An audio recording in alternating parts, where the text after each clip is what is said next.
And the kind of politics that always comes up when you're talking about protection of water towers, and especially the Mau Forest. We saw it a few years back when Raila Odinga really came out and fought to actually reclaim that water tower, and how it cost him politically. Now we are seeing the arguments coming up again, and it is political as well. This time round, pitting the deputy president against KANU chairman, Gideon Moi.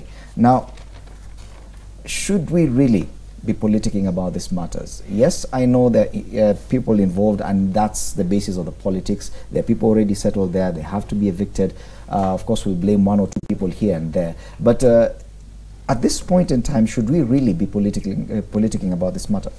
Well, I think the Mau issue is a very sensitive issue. But what is going on now is those who are being moved out are those who went beyond the cut line that had been established. There is a cut line that had been established, and the deputy president visited and said anybody who has gone beyond the cut line should move back.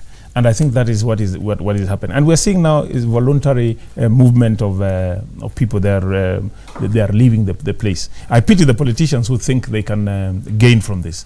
And you know, when somebody is empty politically, he grabs at any opportunity and tries to seek political mileage on this. But this issue, we are asking that it be handled in a humane way. Let us conserve the Mau. We need the Mau to be conserved.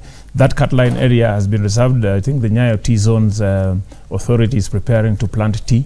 We would also want them to plant bamboo seedlings, because this is bamboo is now the key thing. If we really want to stop the cutting of our trees, we need to move as Kenyans to planting bamboo, which matures within 4 years, and you will harvest it for the rest of time. And it's also good for preserving water catchment areas. So I think there should be no politicization of this. Anybody trying to go for political mileage on this, like the KANU chairman is trying to do, that's a person who is bankrupt with ideas. This is a very key issue. The argument is that when initially when Raila Odinga was really involved in this, it appeared that they were on opposite sides with the deputy president. Yes. This time around, the deputy president is on this other side, and it is argued that probably he's now working on a problem that he himself created. You see, it depends. When you are sorting out an issue, how you sort it out, the manner in which you try and sort it out is the key issue. The way Raila Odinga went about it was not the right way. And we, as representatives of the people of Rift Valley, at that time, it was not the right way. And we still sit and say it was not the right way. What is being done now is a cut line has been formed. Because as a result of that, there was no cut line. People were being told to move miles, almost 30, 40 kilometers away from the Mau. And those are people who had lived there. Government had invested, built schools there, built hospitals. At the time government was investing in this area, didn't they know that this was forest land? So what was being done at that time was wrong. What is being done now is there is a cut line. We have drawn the boundary. This is the forest boundary. Anybody beyond that needs to move. And these people actually moved beyond the cut line. I wouldn't say unnoticed, but they just kept on moving, but nobody was taking it seriously. But now that we want to plant the tea in order to protect the area, we need them to move back to where they are. That is as simple as that. Fred, this is the saddest story about Kenya. When Raila did bring up this war, or this fight to save our Mau Forest, that was in 2012, 2013. We've lost close to 5 years. 5 years in which we would have had good restoration process in the Mau. But because we choose to play politics with everything that is done, we've ended up this way. Because I don't know what it is that Raila did that was wrong, but even if there is something Raila did that was wrong, why didn't we take the reasoning or the rationale behind moving people out of Mau? What was the benefit out of it? And then correct the manner in which it was being done, but go with it all the same. Because what we did is like we threw out the baby with the bucket. And now look at what is happening. We still come back 5 years later, right back to where we started. Except that now there are more people, because people thought they had leeway to move into Mau. So now there are more people there, and moving them is now more difficult, because the deputy president, who had taken such a stiff stand at that particular time, now is turning around 5 years later, realizing that what Raila was actually doing was good for the country.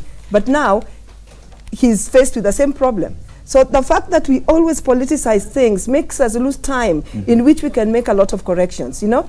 It doesn't matter if government had built schools or what had happened, but the realization was that Mau needs to be restored because the effect or impact of having people destroy Mau was not good for the country. But we chose to ignore that and politicized and gained out of that politics. But 5 years later, we realized that, heck, that was true. Back to where we started. And of course, 2022 politics will always come up when we talk about such issues, because in 2012, 2013, it was very close to the next general election. Do you think that this time round, the fact that it's 4 years away, the next elections are 4 years away, that probably the Mau issue, we have enough time to resolve it, despite the politics? Well, I don't see this causing a big political shift in the way we, the people of Rift Valley and the people of Mau, support the deputy president. I know a lot of people are wishing that this would cause a stir, but I don't think it will. The way it is being handled, the manner in which you do anything tells you that you have a plan. When you do something and say, we just want people to leave Mau without a plan, you need to have a plan. Here we are saying there's a cut line. Move from the cut line, and that is all. And the people are moving. The people are moving. Those who have resisted and those who have moved, the forest guards are demolishing the houses that people have already moved out of, and preparing the place for restoration. So there's really not an issue. The other time they were just being told to move. There was no cut line. There was no order. There was no plan. So when you're doing something planless, you expect repercussions. There will be no repercussions. This because it's a well thought out plan. It is worked out. It has been worked out well. Okay.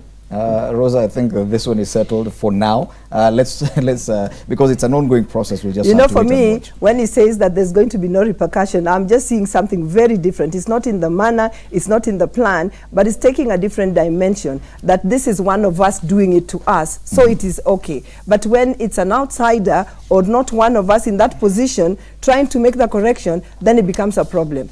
That is what it is. Well, anything to add to that, Honorable Kositani? No, let it rest there.